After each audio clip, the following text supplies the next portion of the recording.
चलिए स्टार्ट करते हैं। सभी को ऑडियो वीडियो सब क्लियर है? Yes ma'am. Yes ma'am. ठीक है, तो आज हम पढ़ेंगे Hippocrates type theory of personality. ये थ्योरी ये पर्सनालिटी का ही टाइप है, और सबसे पहले हिपोक्रेट्स की ही थ्योरी आई थी। उसके बाद में और अलग थ्योरीज आई थी, हमारी शेल्डन की थ्योरी, हमारी क्रशमर के अकॉर्डिंग। तो ये हम आज पढ़ेंगे। इनसे रिलेटेड भी क्वेश्चन आ सकते हैं, ये भी मोस्ट इम्पोर्टेंट पार्ट है हमारा, कि इन्होंने किस टाइप से पर्सनालिटी को डिवाइड किया है, किस टाइप से पर्सनालिटी को जज करने का तरीका बताया। ठीक है, तो आज हम ये पढ़ते हैं Hippocrates type theory of personality.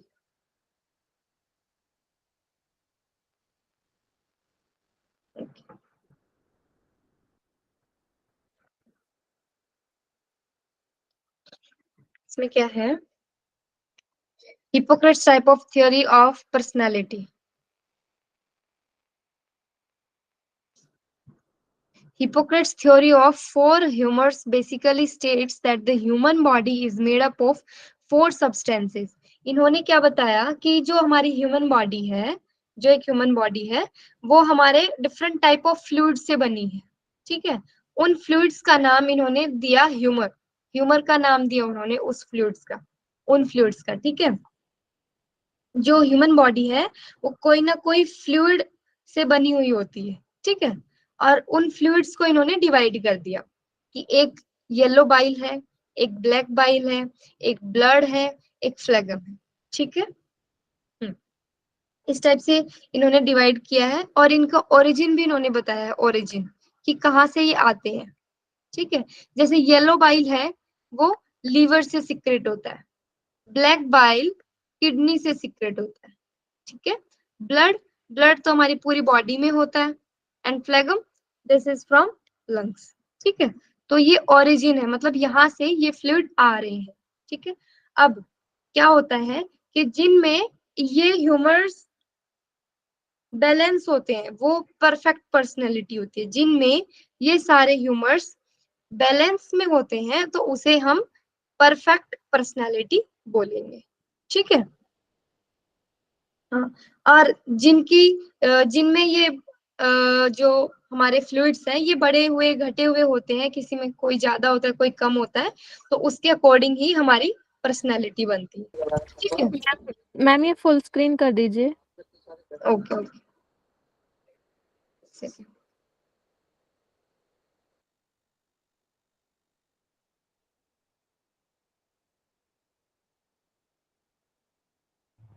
Ma'am blood का कौन सा कलर बोले?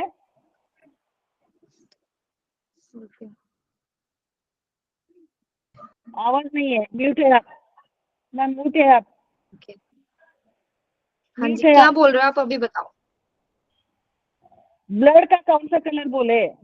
इसमें तो पिंक है और ग्रीन है हाँ ठीक है, पर्सनालिटी में।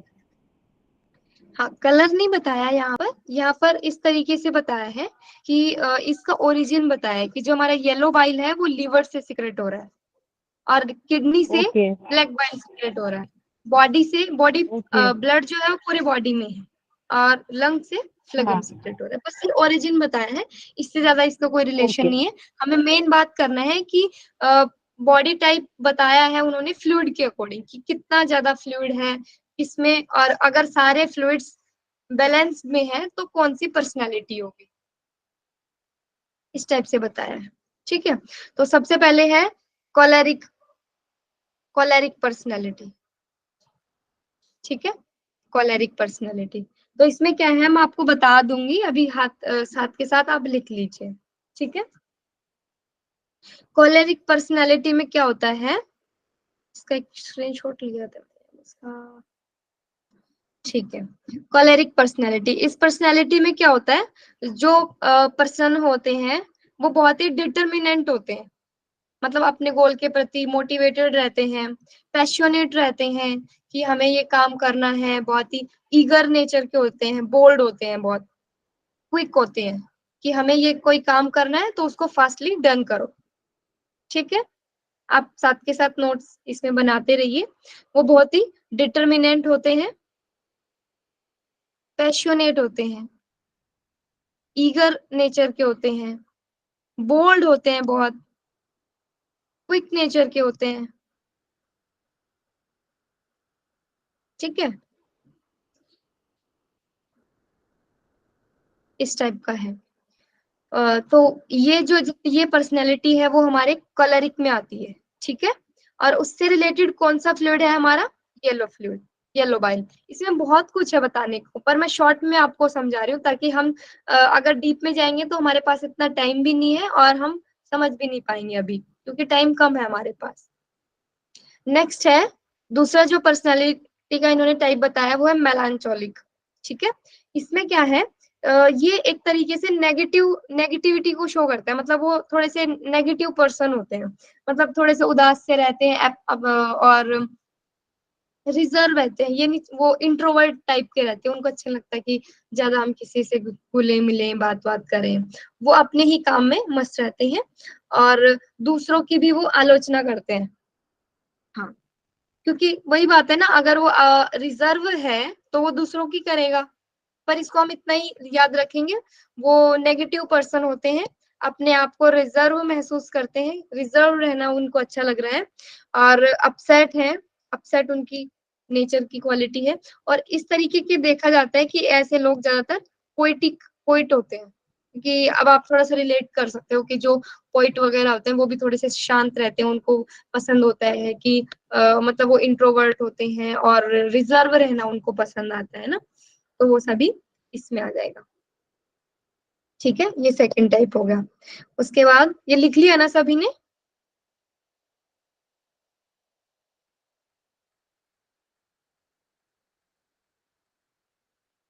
ओके। फिर आता है नेक्स्ट हमारा सेंग्विन। ठीक है, सेंग्विन टाइप, सेंग्विन थर्ड। इसमें क्या है, ये किस फ्लूइड से रिलेट करता है? ब्लड से। ठीक है, इसमें क्या होता है, इस पर्सनैलिटी में ब्लड कंटेंट इसमें हाई होता है। हाँ, तो इसको ऐसे ही रिलेट करोगे, जब किसी पर्सनैलिटी का ब्लड कंटेंट हाई है, मतलब ब्लड उसमें एक्सेस में है, ये ऐसे समझोगे आप। तो बहुत ही चीयरफुल होगा, जॉयफुल होगा, उसको बहुत ज्यादा बातें करना पसंद होगा, लोगों से घुलना मिलना पसंद होगा उनको, जो जॉली जॉली वाले होंगे, मतलब जॉली होंगे, बहुत ही इंजॉयमेंट करने वाले, है ना। ऑप्टिमिस्टिक ऑप्टिमिस्टिक होंगे, मतलब ओवरऑल वो बहुत ही जॉयफुल नेचर के होंगे और उनको बाहर घुलना मिलना ये सब पसंद होगा। ठीक है, तो ये है पर्सनालिटी सैंग्विन, और ये किस फ्लूइड से रिलेटेड है? ब्लड से। ठीक है, नेक्स्ट है हमारा फ्लेगमेटिक। ठीक है, फ्लेगमेटिक क्या बता रहा है? फ्लेगमेटिक हमारा फ्लेगम से रिलेट करता है, फ्लेगम फ्लूइड, और इसको व्हाइट फ्लूइड भी बोलते हैं। ठीक है, इसको व्हाइट फ्लूइड भी बोलते हैं, आप याद रखना इसको, इसमें साथ साथ ही इसमें लिख लेना व्हाइट फ्लूइड। इसमें क्या है, वो पर्सन थॉटफुल होता है, थॉटफुल होता है, पर शांत स्वभाव का होता है, काम होता है, उनको ज्यादा मतलब नहीं होता, रिलायबल होते हैं वो।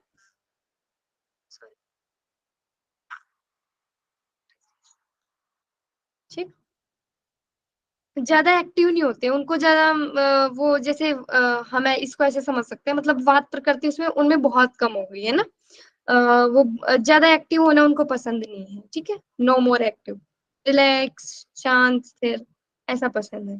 ठीक है, पर थॉटफुल होंगे।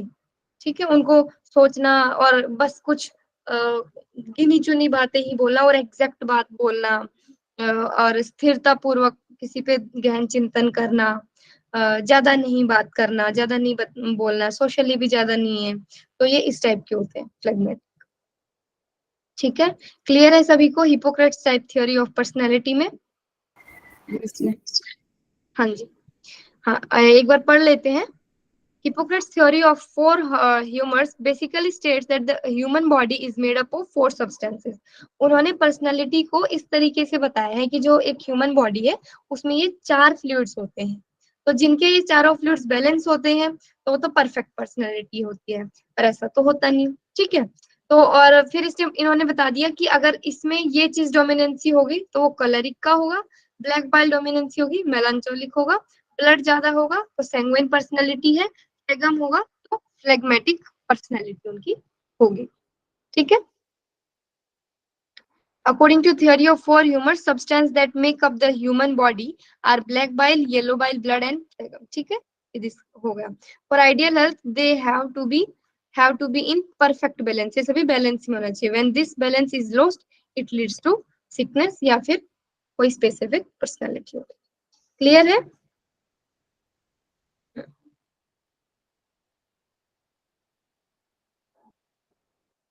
मैम ये कलर का क्यों बता रहे हैं, क्या मतलब है इसमें? एक सेकेंड अभी।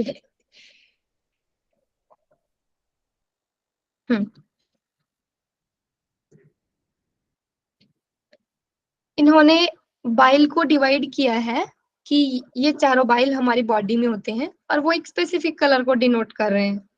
ठीक है, इन्होंने पर्सनालिटी को उस हिसाब से डिवाइड किया है, उस तरीके से इन्होंने समझा है कि हमारी पूरी बॉडी में ये चार प्रकार के फ्लूइड होते हैं। ठीक है,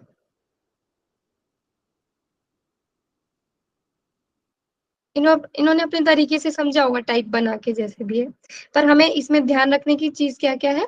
हिपोक्रेट्स ने क्या दिया है, पर्सनालिटी की थ्योरी दी है और ये फर्स्ट थ्योरी है। और इसमें इन्होंने क्या बताया है, बॉडी जो है वो हमारे फ्लूइड से बनी हुई होती है, तो उसमें ये चारों फ्लूइड्स है और इन्हीं के बेस पे इन्होंने चार पर्सनालिटी बताई है कि येलो बाइल से रिलेट करती है हमारी कोलेरिक पर्सनालिटी, और इस टाइप से चार प्रकार की इन्होंने पर्सनालिटी बताई है अकॉर्डिंग टू फ्लूइड्स। ठीक है, बस इतना याद रखना है आपको इसमें। ठीक है, ऑप्शन में ऐसे आ सकता है कि हिपोक्रेट्स थ्योरी या फिर वो सही मिलान आ सकता है, ऐसे मैच करो तो उसमें पूछ सकता है जैसे हिपोक्रेट्स थ्योरी है तो इसके सामने क्या आएगा, इसके सामने आएगा फ्लूइड्स, है ना, या personality related to fluids, humour. ठीक, लास्ट वाले का नेचर क्या बताया? ओके, फ्लेगम, इसमें क्या बताया था मैंने, वो बहुत ही शांत रहते हैं, काम स्वभाव के होते हैं, ज्यादा एक्टिव नहीं होते, बहुत ज्यादा जैसे वात प्रकृति के नहीं होते, समझने के लिए बता रही हूँ। नो मोर एक्टिव, ज्यादा एक्टिव नहीं होते और थॉटफुल नेचर के होते हैं, उनको सोचना बहुत पसंद है या फिर कोई चीज सोच कर कोई चीज बताना, किसी भी चीज को रिलेट करना। रैशनल थिंकिंग होती है, रैशनल थिंकिंग मतलब एग्जैक्ट चीजें सोच रहे हैं, किसी पे गहन चिंतन करना। ठीक है, बहुत ही सेंसिबल होते हैं ये, हेल्पिंग नेचर के भी होते हैं। ठीक है, क्लियर सभी को? मैम नोट्स में आपने डिटेल नहीं दिया है क्या मैम? एक और है स्लाइड, वो मैंने इसमें ऐड नहीं करी है, वो मैं ऐड कर दूंगी, उसमें लिखा हुआ है। ठीक है, अगर मैं भी ऐड करूंगी तो टाइम लग जाएगा, पर मैंने आपको समझा दिया है, उसमें भी वही चीज लिखी हुई है, तो जब आपको मिलेगी तो आपको आसानी हो जाएगी। ठीक, फिर है ये क्लियर हो गया, ये है हिपोक्रेट्स की थ्योरी। ठीक, उसके बाद में आता है क्रैशमर्स थ्योरी। इसको स्क्रीन को और बड़ा करना है क्या? यस मैम, थोड़ा सा। हाँ, थोड़ा ठीक है, तो फिर मुझे ऐसे ही करना पड़ेगा। ठीक है,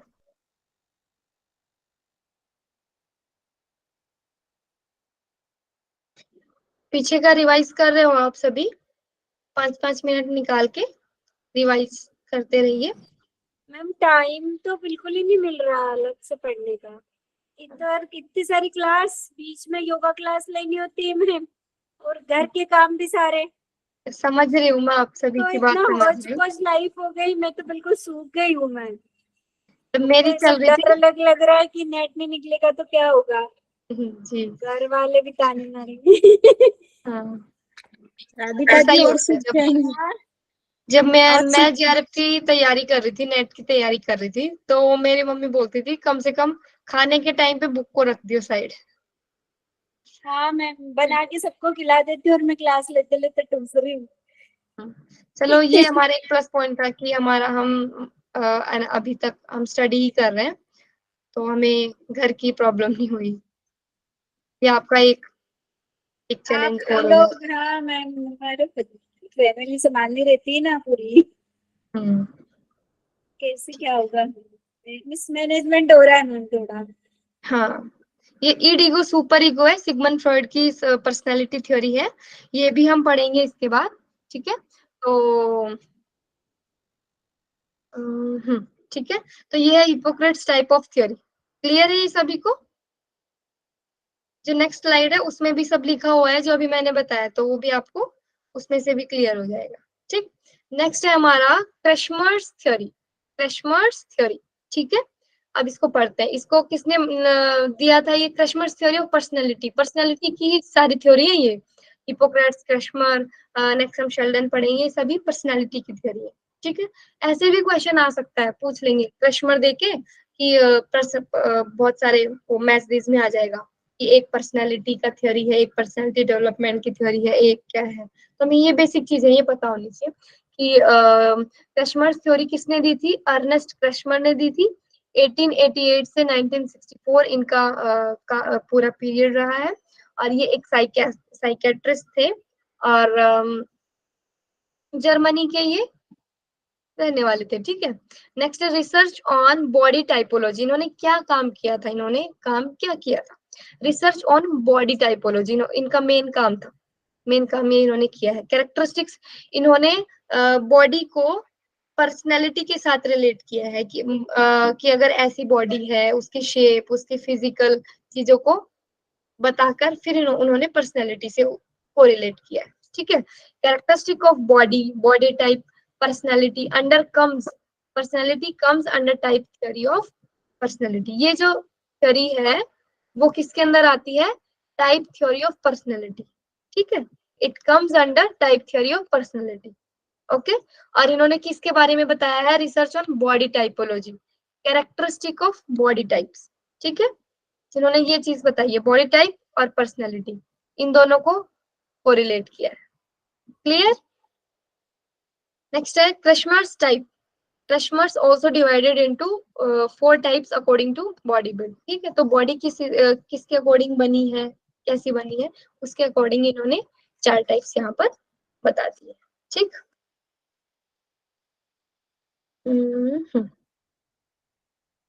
तो हम ये पढ़ते हैं। सबसे पहले है पैक्निक टाइप। ठीक है, पैक्निक टाइप, कोई पिकनिक भी बोलता है इसको। पिकनिक बोलते हैं ना मैम, इसको पिकनिक बोलते हैं ना। हाँ, कोई पिकनिक भी बोलता है, कोई पैक्निक भी बोलता है, काफी मैंने अलग अलग जगह से सुना। तो इसमें क्या बताया है? इसमें जो लोग हैं वो फैट बॉडी होती है उनकी, मोटे होते हैं। ठीक है, गोल मटोल होते हैं, फेस भी उनका गोल होगा, पेट भी उनका बाहर होगा, गोल मटोल होंगे अच्छे। ठीक, हाइट उनकी छोटी होगी, नाटे होंगे, छोटी हाइट होगी, और पेट उनका आगे होगा। ठीक है, ये उनका फिजिकली उनको उन्होंने बता दिया। ठीक है, यहाँ पे क्या लिखा है? फैट बॉडी, लार्ज हेड, माथा बड़ा होगा, चेस्ट एंड एब्डोमेन। ठीक है, ये सब उनका उन्होंने बता दिया, ये सब इस टाइप से होगा, गोल मटोल टाइप से होगा। फिर वो किस नेचर के होंगे? सोशिएबल होंगे, उनको अच्छा लगेगा, मतलब बाहर से घुलना मिलना, बात करना, जानकारी, ये सब उनको पसंद है। जॉली, इंजॉय वाले हैं, जॉयफुल, चीयरफुल रहने वाले हैं, हंसी मजाक में। इजी गोइंग, सभी को इजी रखते हैं चीजों को, ज्यादा डिफिकल्ट नहीं बनाना। एंड गुड नेचर, अच्छे स्वभाव के होते हैं, ऐसे हेल्पिंग नेचर के होते हैं ये। एनर्जेटिक होते हैं और फ्रेंडली नेचर के होते हैं। ठीक है, तो भी मैं वर्ड्स बता रही हूँ, इनको भी आप ध्यान रखेंगे। फ्रेंडली नेचर के ये होते हैं, एनर्जेटिक होते हैं, हेल्पिंग होते हैं, बहुत ज्यादा सोशेबल होते हैं, और इस टाइप से इनकी बॉडी होती है। ठीक है, तो ये होते हैं पिकनिक टाइप के। डन है। नेक्स्ट है एथलेटिक। एथलेटिक, अब इस नाम से भी पता चल रहा है एथलीट है। अब एथलीट को हम कैसे देखते हैं? लंबे होंगे, लंबे चौड़े होंगे, मस्कुलर होगा उनका, मसल मास होगा उनका, मास होगा। ठीक है, वाइड चेस्ट वाइड होगी उनकी, मसल्स फर्म होंगी, तो ये सारी चीजें होंगी उनके अंदर। स्ट्रॉन्ग बॉडी होगी, फर्म मसल्स होंगी, वाइड चेस्ट एंड शोल्डर्स। ठीक,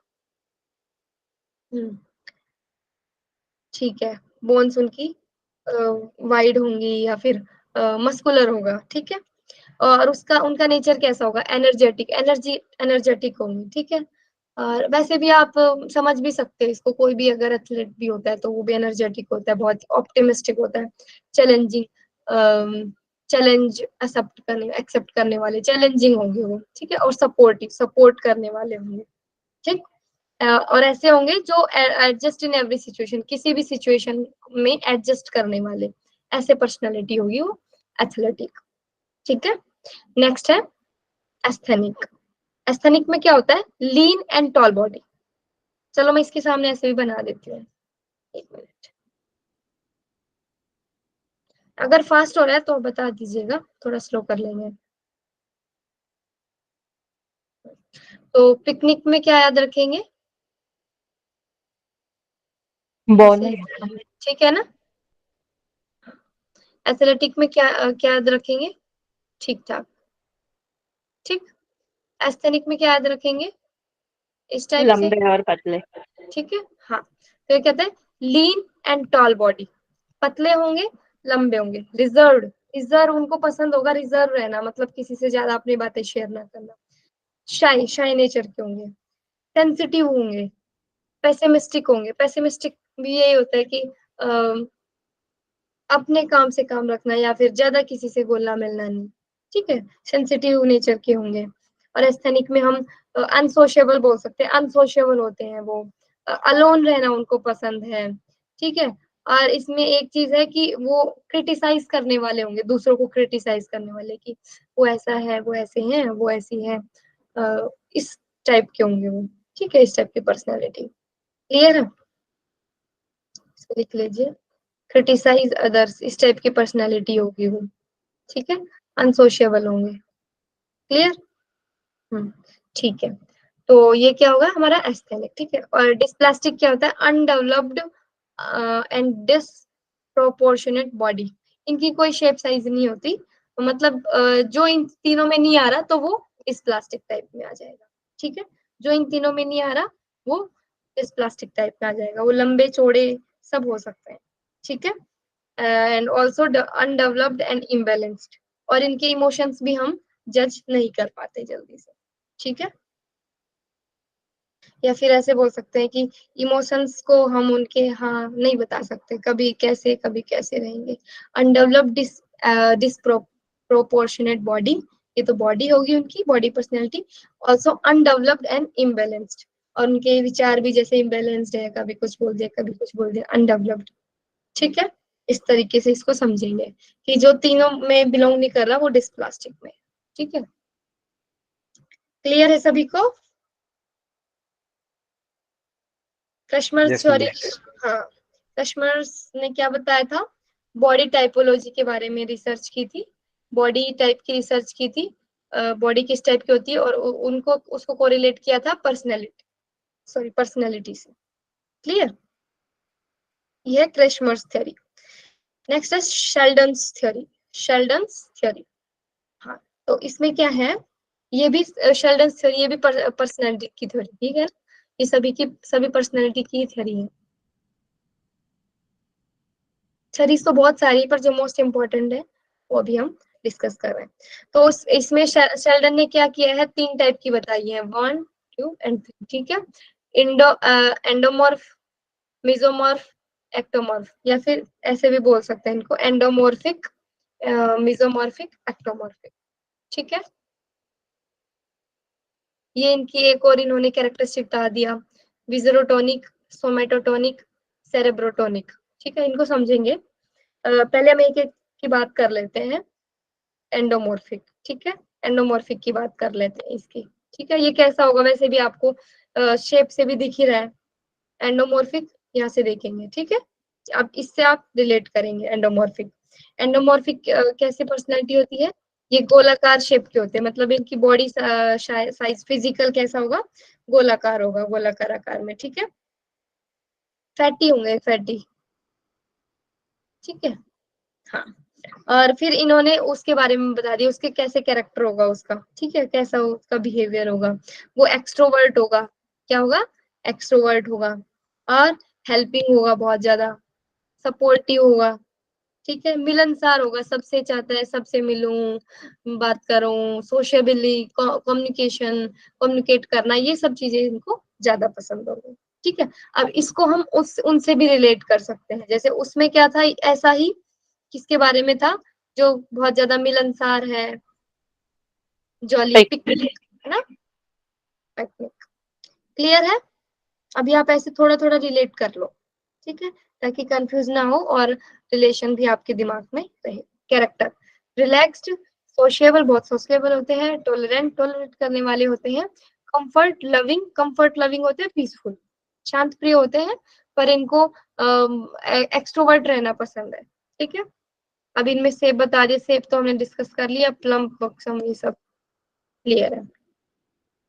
नेक्स्ट है मिजोमॉर्फिक, ठीक है, मिजोमॉर्फिक, मिजोमॉर्फिक, ये क्या है, ये बैलेंस में रहते हैं, ये ज्यादातर बैलेंस्ड है, ये हष्ट पुष्ट रहते हैं, बिल्कुल कैसे रहते हैं, हष्ट पुष्ट, हेल्दी रहते हैं, हेल्दी नेचर, हेल्दी होते हैं, और बहुत ही एनर्जेटिक रहते हैं, ठीक है, इस टाइप के होते हैं। देखो अब यहाँ पे देख लो, एक्टिव है, असर्टिव, विगरस होते हैं, कॉम्बेटिव, कॉम्बैट करना, चैलेंज को एक्सेप्ट करना, ये सब उस टाइप की होते हैं, ठीक है।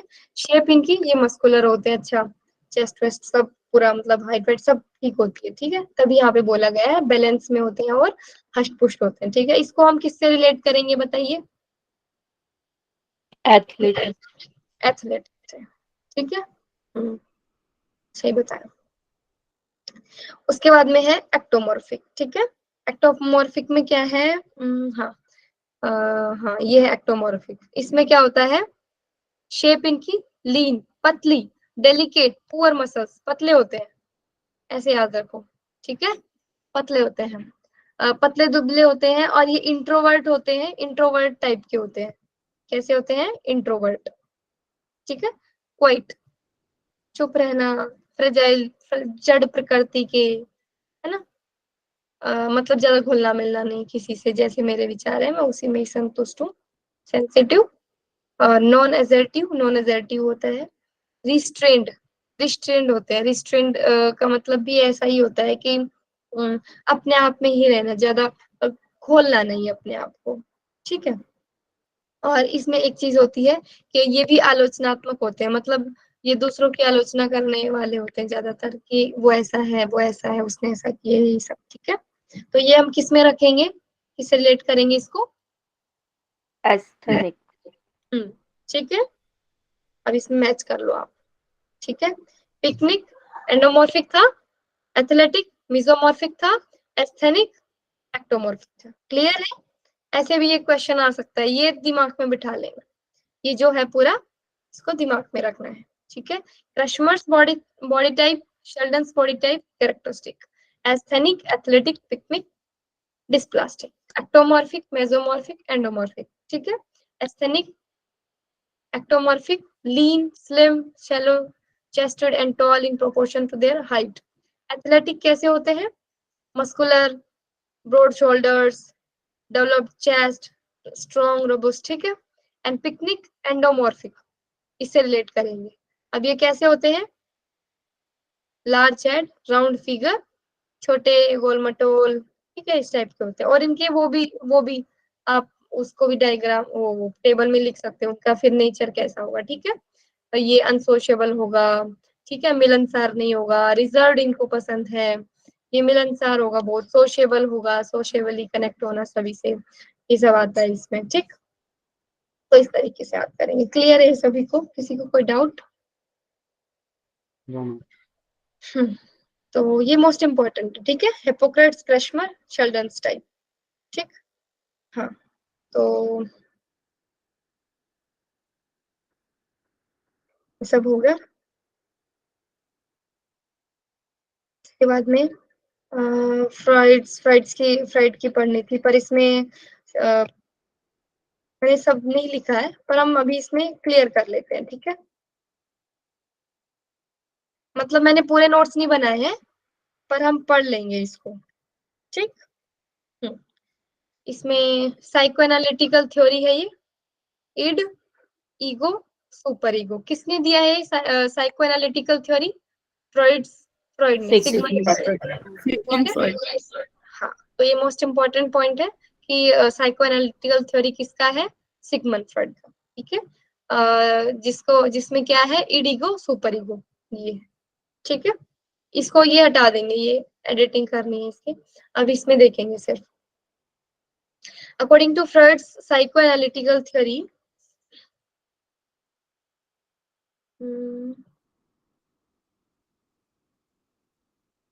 ठीक है, the id is the primitive and instinctual part of the mind.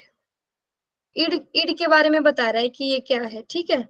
जो चीजें दबी हुई जो होती है ना हमारी भावनाओं में, वो होता है ईड। जैसे आई वॉन्ट दिस, मतलब हम कोई चीज चाह रहे हैं तो कहीं ना कहीं वो चीजें दबी हुई है ना मेरे अंदर। मैं राष्ट्रपति बनना चाहता हूँ, या अगर हम अपने लेवल पे ले तो मैं जेआरएफ में टॉप रैंक पाना चाहता हूँ, है ना। तो ये मेरी ईड है, ठीक है, इच्छा है, आई वॉन्ट दिस। पर ये हो क्यों रहा है कि कहीं ना कहीं वो चीजें मेरे अंदर दबी हुई है ना, जो मैं चाह रही हूँ। जो चीजें दबी हुई होती है तभी हम उसको चाह रहे हैं कि वो भी हमें मिले। The id is the primitive and instinctual part of the mind that contains sexual and aggressive drives and hidden memories, ठीक है। तो वो सेक्सुअल भी हो सकती हैं, वो थिंकिंग, वो थॉट्स सेक्सुअल भी हो सकते हैं, एग्रेसिव ड्राइव्स भी हो सकती हैं, एंड हिडन मेमोरीज भी हो सकती हैं, जो हमारे इड में होती है, ठीक है। इसमें होती है, हमारे इड में होती है। तो ये सारी चीजें इड में आती हैं। अब इसको इतना ही रखेंगे, इसके बाद में इड में यहाँ पे देख लेते हैं कि उसमें और क्या होता है। इड जो है हमारा अनकॉन्शियस पार्ट होता है, ये वाला part, this is the unconscious, ठीक है। जो हमारे शरीर में, हमारी बॉडी में वो पहले से ही है, जिसको हम योग में ऐसे बोल देते हैं कि वो हमारे संस्कारों में कहीं ना कहीं बीज रूप में छुपा हुआ है, ऐसे समझने के लिए बता रही हूँ, ठीक है। कि जो हमारे कहीं ना कहीं अनकॉन्शियस माइंड में वो चीजें फीड है पहले से।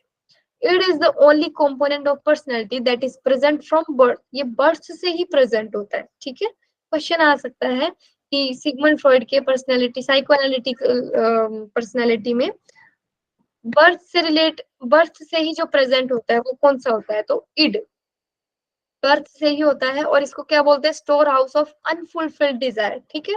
ये मोस्ट इंपोर्टेंट पार्ट है, इसी को आप एक पॉइंट को ही याद रखो, चाहे कि इड में क्या होता है, अनकॉन्शियसली जो भी हमारी डिजायर्स, इच्छाएं, विशेष जो हमारी सेव रहती हैं, वो आता है इड में, ठीक है। इसे बोलते हैं store house of unfulfilled Dzire, ठीक है। ये स्टोर हाउस होता है हमारा अनफुलफिल्ड डिजायर का। और इसमें लिबिडो एनर्जी के बारे में बात की है, जो लिबिडो एनर्जी होती है, सेक्सुअल एनर्जी होती है, वो भी इसमें रहती है। Next, id is driven by the pleasure principle. तो ये किस पे बेस होता है? ये प्लेजर प्रिंसिपल पे बेस होता है।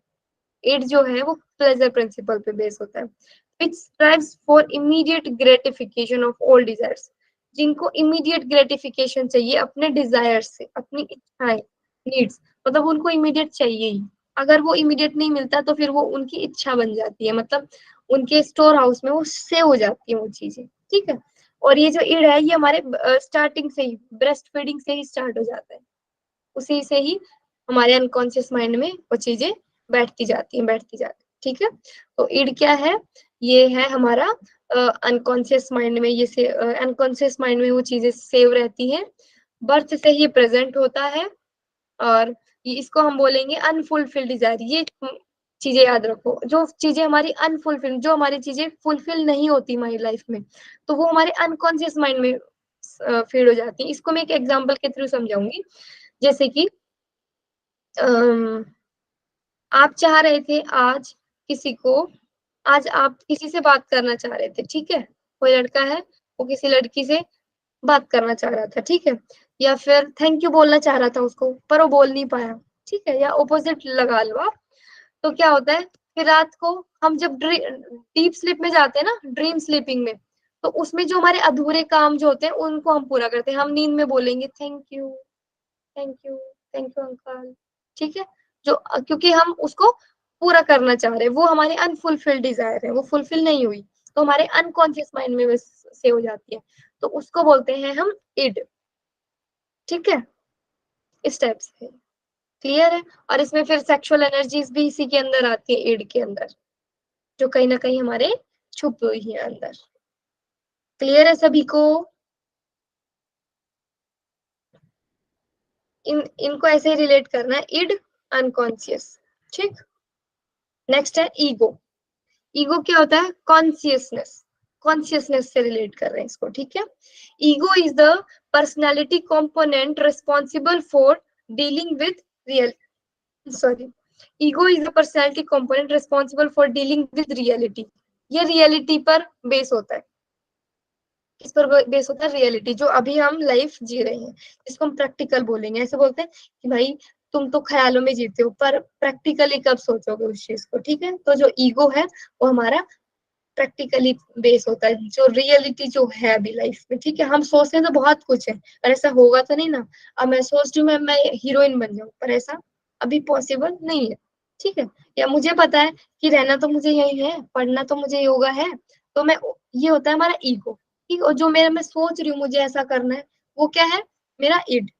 ठीक है, कहीं ना कहीं वो चीजें दबी हुई है, और ईगो क्या है? वो मेंटेन कर रहा है लाइफ, मतलब समझा रहा है हमें, हमें बैलेंस कर रहा है कि आप इस एनवायरनमेंट में रहते हो, आपके पेरेंट्स अभी उनका इतना है लेवल, तो आप ऐसा नहीं सोच सकते, इतने ज्यादा पैसे वैसे नहीं है आपके पास, मतलब मेंटेन कर रहा है। ठीक है, दैट्स द ईगो, जो बैलेंस कर रहा है, आपको समझा रहा है। ठीक है, एवरीवन हैज एन ईगो, सभी के पास ईगो है। The term ego is sometime used to describe your cohesive awareness of your personality. ये आपकी पर्सनैलिटी का कोहेसिव अवेयरनेस बताता है। कोहेसिव अवेयरनेस वही होता है कि अभी रियल में आपके साथ क्या हो रहा है, उसके ऊपर अवेयर रहना। But personality and ego are not the same. The ego represents just one component of your personality. हाँ ठीक है, इसमें कंफ्यूज नहीं होना, ये जो मैंने बताया वही है। Ego operates based on the reality principle. ठीक है, तो इसमें ईगो में याद करने का क्या है? कॉन्शियसनेस पर बेस होता है, इसमें रियलिटी प्रिंसिपल होता है, which strives to satisfy the its desires in realistic and socially appropriate ways। ठीक है, ये ट्राई करता है कि हम रियल लाइफ में जिए, हम सोशली जो हमारा काम है, कर्तव्य है, उसको पूरा करें, ऐसे समझ सकते हैं। ठीक है, रियलिटी बेस्ड होता है ये। अब इसमें क्या है? देखो, ये है रियलिटी बेस्ड। ठीक है, ईगो। ठीक, और इसको हम क्या बोलेंगे? Pre conscious. ठीक है, ये क्या है? ये मेंटेन करता है, ये कॉन्शियस और अनकॉन्शियस के बीच में होता है। ठीक है, इस तरीके से, ऐसे पूरा है तो ये पूरा कॉन्शियस है और ये पूरा अनकॉन्शियस है, तो जो ईगो है ये बीच का पार्ट है, जो दोनों को मेंटेन करता है।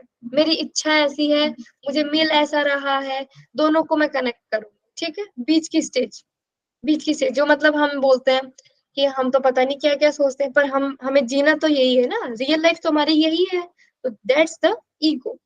ठीक है, हमें मेंटेन तो वही करना है, अपने दिमाग को तो समझाना है। ठीक है, मेरा दिमाग कह रहा है मैं राष्ट्रपति बनूं, पर ऐसा तो अभी तो नहीं पॉसिबल है ना, तो ऐसा कौन बता रहा है कि अभी तो पॉसिबल नहीं है? ये चीज ईगो है, जो हमें समझा रहा है, मेंटेन कर रहा है। ठीक है, और इड क्या है? हमारी पुरानी दबी हुई चीजें, अनफुलफिल्ड डिजायर, जो पूरी नहीं हुई। ठीक है, वो इड है जो अभी हम प्रेजेंट में कर रहे हैं, ये ईगो है तो कॉन्शियस माइंड से रिलेट कर रहा है, एंड देन ये है कॉन्शियस माइंड। ठीक है, अब इसके बारे में हम पढ़ते हैं। अच्छा हाँ, ये प्री कॉन्शियस आएगा, जो ईगो है ये प्री कॉन्शियस में आएगा, ये unconscious and then here is pre conscious. ठीक है, उसके बाद में नेक्स्ट देखते हैं द सुपर ईगो। ठीक है, इसको शायद नहीं करा पूरा।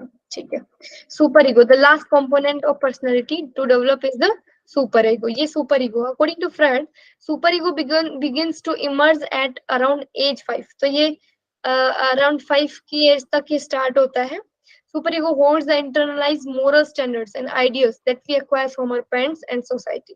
ठीक है, ये होते हैं वैल्यूज, स्टैंडर्ड्स, आइडियल्स, ये सारी चीजें होती है कि हमने अभी तक क्या सीखा, कैसे हमें बातें करनी है, कैसे किसी को रिस्पेक्ट करनी है, बिल्कुल आइडियल जो चीज होती है, ठीक है, जो एग्जैक्ट जो चीजें होती है, जो ऐसे बोलते हैं ये पूरा संस्कारी का पेम्पलेट है, ऐसा संस्कारी होता है पूरा प्रोस्पेक्ट, ठीक है, वो आता है सुपर ईगो में, ठीक है, कोई भी ऐसा गलत काम नहीं करना, बिल्कुल एग्जैक्ट होना चाहिए, super ego provides guidelines for making judgement, exact चीजें बताना, ठीक है, तो ये किस में आएगा, सुपर ईगो में, ठीक है, पर ऐसा तो कभी होता नहीं कि हम परफेक्ट हो, मतलब सुपर ईगो को आप नहीं समझ सकते हो, ये परफेक्ट को बताता है कि परफेक्ट, ठीक है, कि आपको सारे रूल्स रेगुलेशन सोसाइटी के फॉलो करने हैं, रिस्पेक्ट करना है, इतना कमाना है, इससे ज्यादा नहीं कमाना, ये सब है ना, पर हम ऐसे मेंटेन नहीं करते, हम रहते ईगो में, ईगो वाले में रहते, ना तो हम सुपर ईगो में बिल्कुल बिल्कुल ही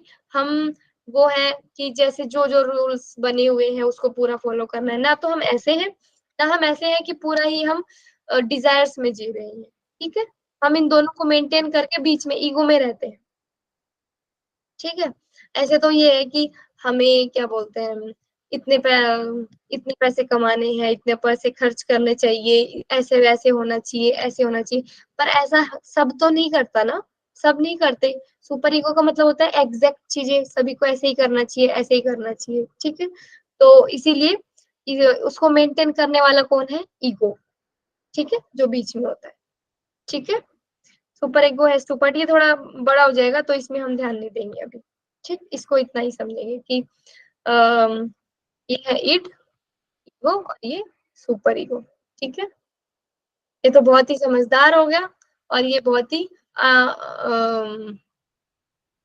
अनडिजायर्ड जो फुलफिल नहीं हुई वो इच्छाएं हैं, और ये होगा जैसा हमें बनना चाहिए, ठीक है, पर हम दोनों को मेंटेन करते हैं, बीच में रहेंगे, ठीक है, मन को भी समझाएंगे, पास्ट एक्सपीरियंस जो हमारी पुरानी डिजायर्स है उनको भी समझेंगे, ठीक है, तो ये है ईगो, क्लियर है सभी को, यस मैम।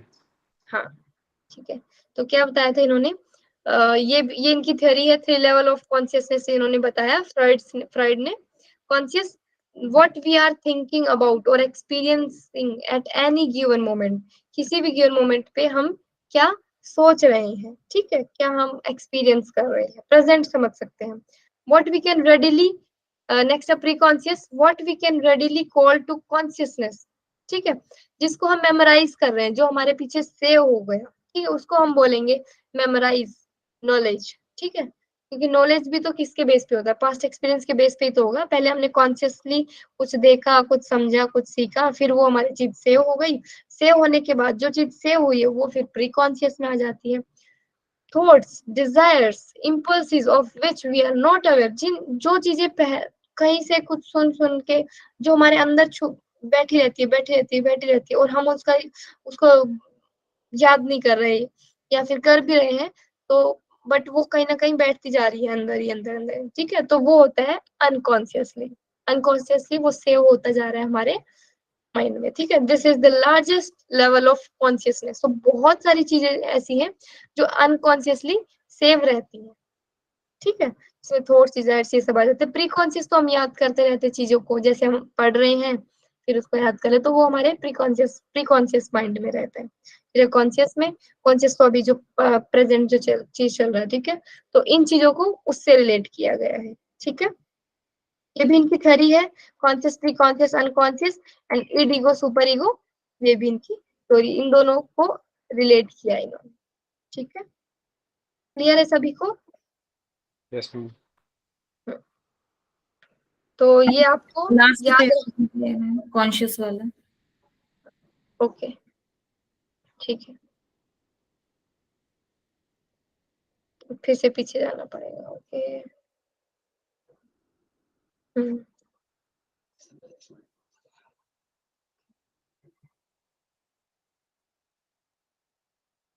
है, हाँ, ये ना, तो इसमें क्या बताया है, अनकॉन्शियस में thoughts, desires and impulses of which we are not aware, ऐसी भावनाएं, इच्छाएं जिनके लिए हम अवेयर नहीं है, पर कहीं ना कहीं हमने वो चीजें देखी, सुनी, समझी, तो वो हमारे अनकॉन्शियस माइंड में फीड हो गई। ठीक है, तो वो जब हम वैसी ही चीज की किसी चीज को देखते हैं या फिर मतलब वो हमारे अनकॉन्शियस माइंड में सेव हो गया, आप ऐसे याद करो इसको। ठीक है, ऐसे मैंने कभी, जैसे एग्जांपल तो मैंने कभी किसी हीरो को हीरोइन को अपने सामने देखा, तो फिर बस मैं उसको देखी कैसे चल रही है, कैसे है, गाड़ी में आ रही है, गाड़ी में जा रही है। ठीक है, फिर उसको मैं वो मेरे अनकॉन्शियस माइंड में सेव हो गया। ठीक है, अब जब भी मैं उन चीजों को देखूंगी या फिर तो मुझे वो मतलब मेरी विश बन जाएगी, वो मेरी इच्छा बन जाएगी कि वो कितना अच्छी थी, कि कैसे हो रहा था, वो मेरे सेव हो जाएगी, मेरी डिजायर्स, मेरे थॉट्स अंदर जाके मेरे इनर अवेयरनेस में वो सेव हो जाएगी। ठीक, या फिर हमारे कॉन्शियसनेस में चीजें सेव हो जाती है। और ये ऐसी बहुत सारी चीजें होती हैं, ज्यादातर पार्ट हमारा अनकॉन्शियस ब्रेन में ही होता है। अनकॉन्शियस ब्रेन ही सबसे ज्यादा चीजें सेव करके रखता है। ठीक है, क्लियर है सभी को? मैम गोल मटोल वाला था, वो थोड़ा सा फ्लैट भी दिखा दीजिए, और कौन थोड़ा सा? सा वो राउंड गोल मटोल छोटे से रहते हैं ना, वो कौन से तो पर्सनालिटी है, वो नाम भी याद नहीं आ रहा मुझे। शेल्डन, क्रशमर, हाँ हिपोक्रेट, हाँ हाँ, कौन सा? उसमें थोड़ा सा एक्सप्लेन कर दीजिए मैम। कौन सा? और ये नहीं, इसके आगे, क्रशमर, इसके आगे। शेल्डन। ठीक है, हाँ शेल्डन थ्योरी ऑफ पर्सनालिटी, इसमें। इसमें 3 टाइप इन्होंने बताई है। 3 टाइप बताई है, हाँ एंडोमॉर्फिक, मेसोमॉर्फिक, एक्टोमॉर्फिक। जो एंडोमॉर्फिक होते हैं ओके। वो गोल मटोल होते हैं, गोल फेस के होते हैं, माथा भी उनका बड़ा चौड़ा होता है, पेट भी बाहर निकला हुआ होता है, गोल मटोल होते हैं वो। ठीक है, फिर उनकी कैरेक्टर बता दिया वो कैसे होते हैं। वो पीसफुल नहीं आएगा इसमें। ठीक है, वो चीयरफुल होते हैं, बहुत ज्यादा सोशेबल होते हैं, सोशेबली कनेक्ट होना चाहते हैं, कम्युनिकेशन कम्युनिकेट करना चाहते हैं लोगों से। ठीक है, और ओके। एक्सट्रोवर्ट टाइप के होते हैं, सबकी हेल्प करना, फ्रेंड्स बनाना, सपोर्टिव नेचर के ऐसे होते हैं एंडोमॉर्फिक। उसके बाद में आता है मिजोमॉर्फिक। मिजोमॉर्फिक कैसे होते हैं? ये मस्कुलर होते हैं, मतलब हाइट वाइट सब इनकी ठीक होती है, हष्ट पुष्ट बोलेंगे इनको बिल्कुल। ठीक है, हेल्दी होते हैं पूरे, अच्छा एनर्जेटिक होते हैं ये। हाँ, अच्छा। एनर्जेटिक टाइप के होते हैं। फिर है एक्टोमॉर्फिक। एक्टोमॉर्फिक में क्या होता है? लीन, डेलिकेट, पुअर मसल्स, पतले दुबले लंबे ऐसे होते हैं। और ज्यादा इनको शांत रहना ही पसंद है, इंट्रोवर्ट रहना, फ्रेजाइल, मतलब अपने विचारों को किसी के साथ घुलना मिलाना नहीं। ठीक है, सेंसिटिव होते हैं कि अपने काम से अच्छा काम रखो। ठीक है, हाँ, क्लियर है? Okay ma'am, okay. हाँ ओके, थैंक यू। वो ठीक, 3 तरीके से पर्सनैलिटी अलग अलग है। हाँ, ठीक है। और भी शायद इसमें 1-2 टाइप और होंगे जो मुझे लगेगा इम्पोर्टेंट है, तो वो मैं आपको कल बता दूंगी और थोड़ा सा और डिस्कस कर लेंगे। वैसे तो मेरा तो यही होता है मन हमेशा कि पहले थोड़ा सा क्वेश्चन आंसर कर लें, पर मुझे लगा कि ऐसे तो फिर टाइम वेस्ट हो रहा है ज्यादा ना, कभी हम पूरा टाइम नहीं ले पाते। तो बस अभी ये लगभग हो गया, सभी हमारा लगभग सिलेबस कंप्लीट हो गया। शायद 1 क्लास और लगेगी, जो कुछ चीजें बच गई हैं। ईडी को सुपर ईगो थोड़ा और एक बार डिस्क्राइब कर लेंगे, और 1-2 थ्योरी जो बच गई हैं वो हम डिस्क्राइब कर लेंगे। ठीक है, और लगभग सभी हो गया कवर। क्लियर है सभी को? Yes, ma'am. हम्म, ठीक है, तो शांति पाठ करें अभी, किसी को कोई डाउट है? कोई डाउट नहीं है? ठीक है, No, no. कमर गर्दन सीधी, आंखें बंद, लंबा गहरा श्वास। ओम शांति शांति शांति।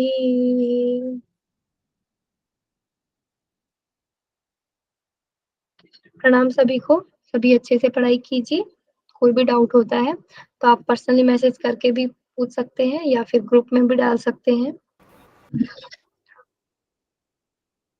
ठीक है, thank you ma'am. Thank you ma'am.